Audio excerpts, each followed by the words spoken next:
Jadi ada dua pendekatan dalam analisis fundamental. Yang pertama adalah present value approach.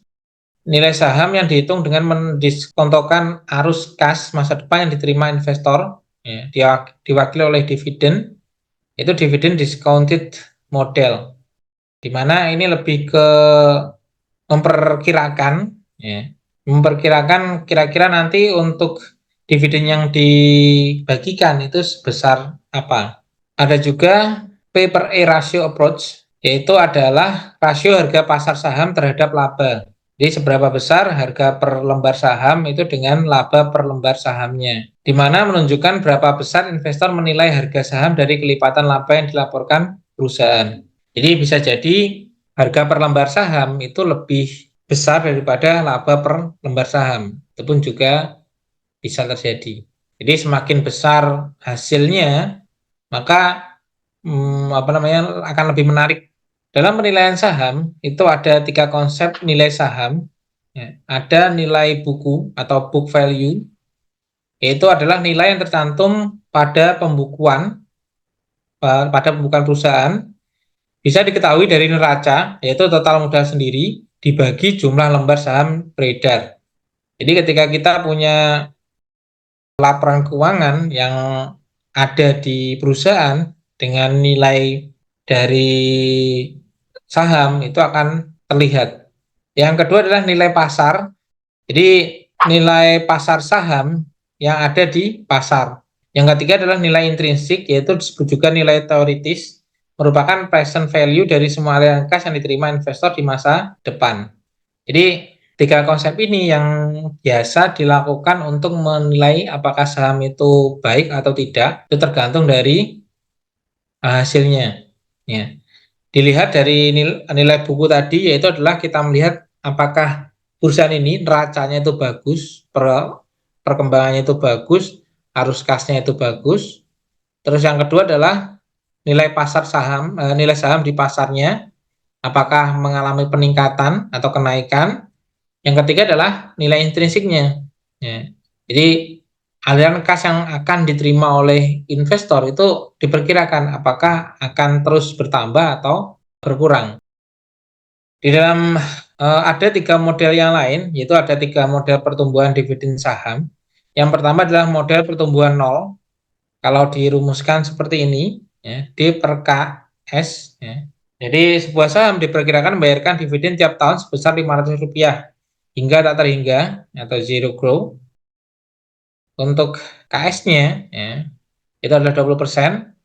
Perkiraan nilai intrinsiknya berapa? Bisa dilihat adalah seperti ini. Itu adalah nilai sahamnya, itu adalah dividen 500 dibagi dengan 0,2, yaitu adalah 2.500. Di dalam penilaian saham atau constant growth model, yang kedua adalah model pertumbuhan konstan, yaitu adalah harga saham, nilai dividen terakhir, tingkat pertumbuhan perusahaan. Yang keempat adalah tingkat keuntungan yang disyaratkan pada saham tersebut. Model ini disebut dengan Gordon Model sesuai dengan nama penemunya, yaitu Myron G. Gordon. Jadi seperti ini. Jadi untuk nilai saham atau harga saham yaitu adalah dividen terakhir dikalikan dengan 1 plus tingkat pertumbuhan perusahaan, tutup kurung, pangkat 1 dibagi dengan 1 plus tingkat keuntungan yang disyaratkan pada saham, pangkat 1 ditambah tak terhingga, ya, sama dengan adalah dividen dikali dengan 1 plus G, tutup kurung, dibagi dengan KS dikurangi 9. Atau dividen pertama yaitu dibagi dengan tingkat keuntungan dikurangi dengan tingkat pertumbuhan perusahaan. Contoh dari constant growth atau Gordon Model, yaitu dengan menggunakan Gordon Model, kita dapat menghitung harga saham A apabila diketahui dividen terakhir adalah 1,82, tingkat pertumbuhan perusahaan diperkirakan sebesar 10%, investor mensyaratkan return sebesar 16%. Ya, berapa harga saham A?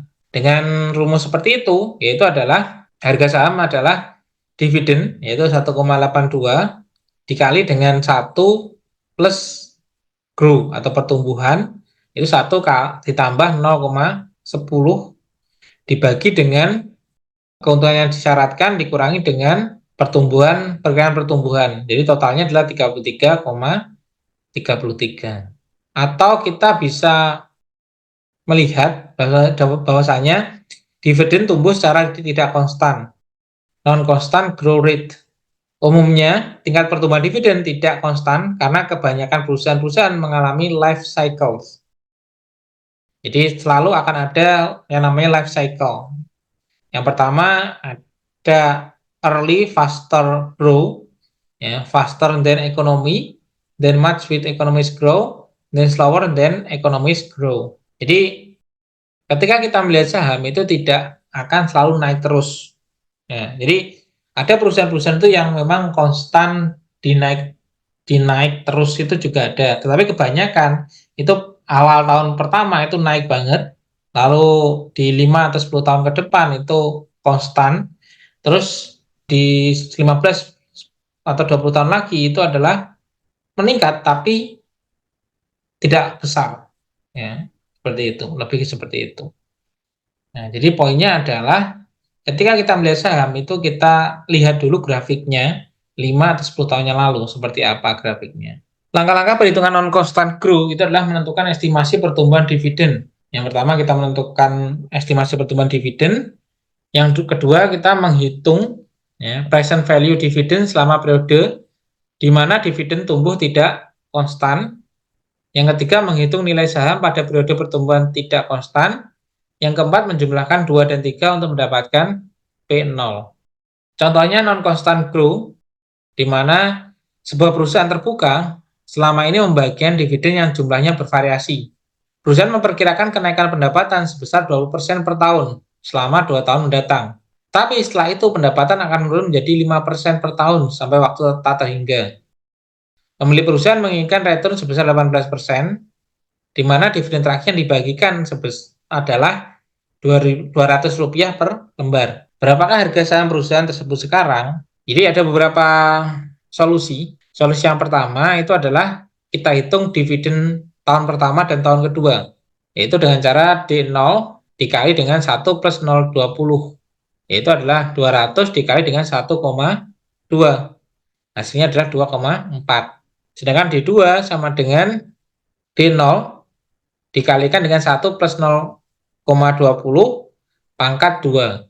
Ya. Sehingga menghasilkan 200 dikali 1,44. Hasilnya adalah 2,8. Di mana untuk harga saham itu adalah D1, D2. Di mana 240 dibagi dengan 1 ditambah 0,18 ditambah dengan 288 dibagi dengan 1 plus 0,18 pangkat 2. Jadi 18 tadi adalah keuntungan yang diinginkan. Jadi untuk harga sahamnya adalah 203,39 ditambah 206,84, yaitu adalah 410,23. Di mana kita bisa melihat P2-nya yaitu adalah D3 dibagi dengan KS dikurangi G sama dengan D2 dikali dengan 1 plus 0,05 karena penurunan tadi dibagi dengan 0,18 dikurangi 0,05 yang menghasilkan 302,4 dibagi 0,18 dikurangi 0,05 yaitu adalah 2,326. Sedangkan PVP2-nya ya, itu adalah 2.326 dibagi dengan 1 plus 0,18 pangkat 2 itu adalah 1,670,5, di mana P0-nya itu adalah 410,23 plus 1670,5, yaitu adalah 2080,73. Ya, itu adalah harga saham sekarang.